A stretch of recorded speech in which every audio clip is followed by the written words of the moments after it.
Hi students, hello, how are you? कैसे हैं आप लोग? आशा करते हैं बहुत अच्छे होंगे। आज एक बार फिर से मैं हाजिर हूं आपके अपने यूट्यूब चैनल खान सर, और आपको एक नई क्लास के साथ जोड़ने वाला हूं। तो क्लास शुरू करने से पहले आपसे निवेदन के चैनल पे नए हैं तो चैनल को सब्सक्राइब जरूर करें और अधिक से अधिक शेयर करें ताकि अन्य लोग भी हमसे कनेक्ट हो सकें। और कमेंट भी करें, लाइक करें, वीडियो को शेयर अधिक से अधिक करें ताकि बहुत सारे स्टूडेंट्स जो हमसे जुड़ना चाहते हैं वो कनेक्ट हो सकें और क्लास का फायदा उठा सकें। तो चलिए सीधे क्लास में चलते हैं।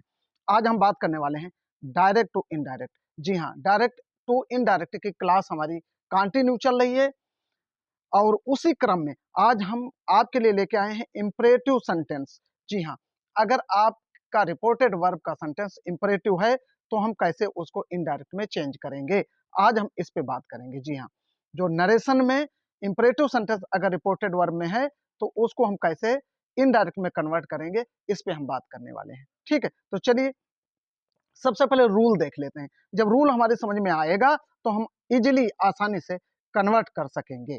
देखिए रूल क्या है। देखिए रूल कहता है change direct imperative sentences to indirect. ठीक है, इंपरेटिव सेंटेंस को डायरेक्ट से इनडायरेक्ट में बनाने के लिए हमें सेड को रिप्लेस करना पड़ता है। किसको? सेड को। कैसे? With verb like. किसमें? अब देखिए थोड़ा सा स्लाइड आगे बढ़ाएंगे यहां से। जी हाँ, किस में चेंज करेंगे? ऑर्डर्ड में, या फिर रिक्वेस्टेड में, या फिर एडवाइज्ड में, या फिर सजेस्टेड में। ये डिपेंड कहाँ करता है? Depending on the tone. ठीक है, टोन मतलब सेंटेंस की जो टोन है उस पे डिपेंड करेगा कि हम ऑर्डर्ड में चेंज करें, रिक्वेस्टेड में करें, एडवाइज्ड में करें, सजेस्टेड में करें। ठीक है, किस में चेंज करें। तो ये टोन कैसे, हम आपको एग्जांपल आगे समझाएंगे जहां पे आप बहुत अच्छा समझ जाएंगे। ठीक है, फिर क्या करते हैं? Use to.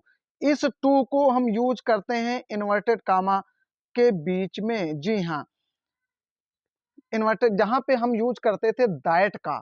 ठीक है, असर्टिव सेंटेंस में, और इंट्रागेटिव सेंटेंस में हम इफ का यूज करते थे। लेकिन अभी सेंटेंस इंपरेटिव है इसलिए हम टू का यूज करेंगे। ठीक, देखिए the base form of the verb and adjust pronouns. अब देखिए प्रोनाउन हमें एडजस्ट करना पड़ेगा। अगर कोई भी प्रोनाउन आता है, ठीक है, थर्ड पर्सन को छोड़ के, तो हमें चेंज करना पड़ेगा। एंड टाइम रिलेटेड वर्ड्स, और टाइम रिलेटेड वर्ड्स भी चेंज होते हैं। जैसे ये हम आपको पढ़ा चुके हैं, जैसे हियर। हियर किस में चेंज होता है? देयर में। समझ गए ना? दिस किस में चेंज होता है? दैट में। दिस, दैट में। तो इस तरीके से ये टाइम रिलेटेड वर्ड्स हैं जो हमें चेंज करना पड़ता है डायरेक्ट से इनडायरेक्ट बनाते समय। ठीक है, एज नीडेड, जैसा कि आवश्यकता हो। अब देखिए आगे फिर क्या कहता है। अगर निगेटिव इंपरेटिव यूज, अगर आपका सेंटेंस मतलब रिपोर्टेड वर्ब का सेंटेंस निगेटिव है। कैसा है? निगेटिव है। समझते चलिए, ऑफलाइन भी क्लासेस हमारी कंटिन्यू है, ऑफलाइन भी चलती हैं। ऑफलाइन में बच्चे बहुत अच्छा समझते हैं और वो दोबारा ऑनलाइन पढ़ लेते हैं तो बहुत अच्छा समझ जाते हैं। आप केवल ऑनलाइन है तो ऑनलाइन समझिए, एक बार वीडियो देखिए, दो बार देखिए, समझ में आ जाएगा। ठीक है, चलिए बच्चों आगे देखते हैं। अब देखिए इंपरेटिव सेंटेंस में हम क्या करते हैं। अगर रिपोर्टेड वर्ब का सेंटेंस इंपरेटिव इंपरेटिव है और वो भी नेगेटिव में है तो हम क्या करते हैं? तो हम जो इन्वर्टेड कामा की जगह पे टू का यूज करते थे वहां पे नॉट टू का यूज करते हैं। किसका यूज करते हैं? नॉट टू का। और अगर हम नॉट टू का यूज ना करें तो फॉरबेट का कर देते हैं। काय का यूज करते हैं? फॉरबेट। समझ लीजिए, स्पेलिंग देख लीजिए, रॉन्ग ना हो। ठीक है, बिल्कुल बिल्कुल बिल्कुल भैया, क्लास में ऐसे पढ़ना है कि बिल्कुल एक एक वर्ड आपकी समझ में आना चाहिए। जब बोर्ड का एग्जाम हो ना, यूपी बोर्ड हो, सीबीएसई बोर्ड हो, आईसीएसई बोर्ड हो, कोई भी बोर्ड हो, जब आप वहां पे बैठे तो आपका पेपर सबसे बेहतर हो, सबसे अच्छा हो, यही हमारी मनोकामना है। ठीक है, और ये मनोकामना आपकी कैसे पूरी होगी? जब आप क्लास को पूरा देखेंगे। चलो एग्जाम्पल लेते हैं। अब फर्स्ट एग्जाम्पल क्या कहता है? हाँ, थोड़ा सा आगे बढ़ाएंगे। ये फर्स्ट एग्जाम्पल कहता है, देखिए डायरेक्ट में, the manager said to the peon. Manager ने चपरासी से कहा get out of my office, मेरे ऑफिस के बाहर जाओ।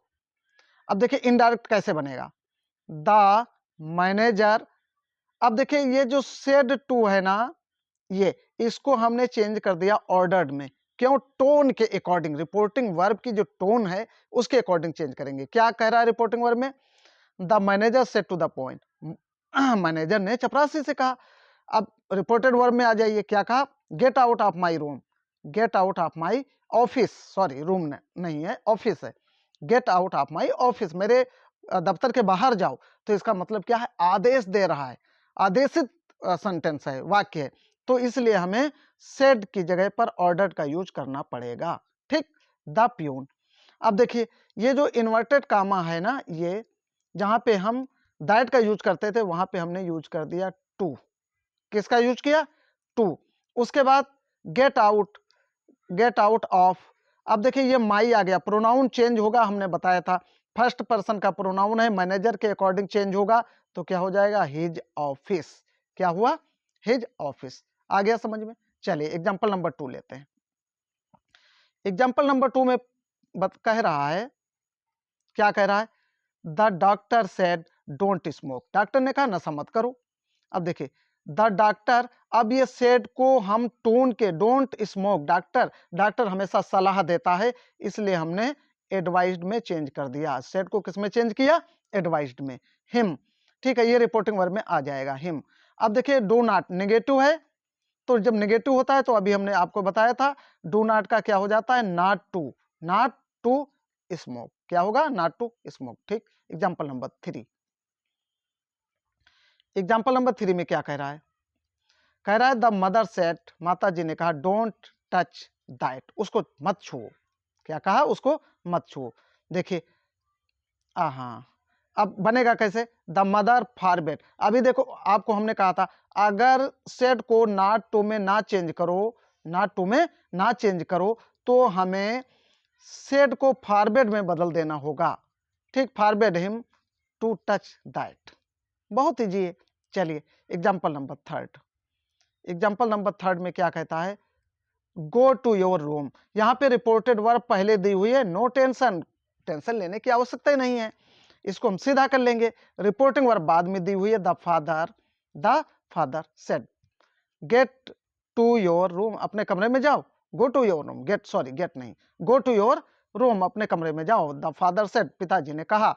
अब देखिए इसको जब हम बनाएंगे तो सीधा कर लेंगे वाक्य को। द फादर, अब देखिए यहां पर भी आदेश दिया जा रहा है, इसलिए हमने ऑर्डर्ड में चेंज कर दिया, ordered his son to go his room. Okay okay, चलिए 4th एग्जाम्पल हम लेते हैं, प्लीज का सेंटेंस है। देखिए क्या है? The student said to the teacher, the student said to the teacher please give me the new book of mathematics, कृपया मुझे मैथमेटिक्स की नई किताब दो। अब देखिए प्लीज आ गया है, प्लीज अगर रिपोर्टेड वर्ब में आ जाए तो समझ लो ये कैसा सेंटेंस है, ये हमें जो सेड टू है इसको फिर रिक्वेस्टेड में बदलना ही है। किस में बदलना है? रिक्वेस्टेड में। ठीक, कैसे बनाएंगे? देखिए अब इसी में हम समझा दें आपको, इसी में समझाएंगे। द स्टूडेंट, सेड टू को हम बदल देंगे, किस में बदलेंगे? रिक्वेस्टेड में, सेड टू को रिक्वेस्टेड में बदल दिया। ठीक, द टीचर ये रहेगा, प्लीज हट जाएगा, प्लीज हट जाएगा। उसके बाद ये जो प्लीज हटेगा, लेकिन कामा की जगह पे टू का यूज होगा, टू गिव। अब देखिए मी फर्स्ट पर्सन का प्रोनाउन है, स्टूडेंट के अकॉर्डिंग चेंज होगा, तो क्या होगा? हिम। क्या होगा? Him the new book of mathematics. बस हो गया, कुछ करना ही नहीं है, बहुत ईजी है, वेरी सिंपल है। तो चलिए आज मैं आशा करता हूं कि आपके समझ में अच्छे से बेहतर आ गया होगा। अगर नहीं आया है तो 2-3 बार वीडियो को देख लीजिए, आपके समझ में बहुत अच्छा आने वाला है। तो आज की क्लास यहीं पे एंड करते हैं, मिलते हैं नेक्स्ट क्लास में। तब तक के लिए जय हिंद, जय भारत, और सभी को एडवांस में स्वतंत्रता दिवस की हार्दिक शुभकामनाएं। Very very congratulation the students who take participate in the independence.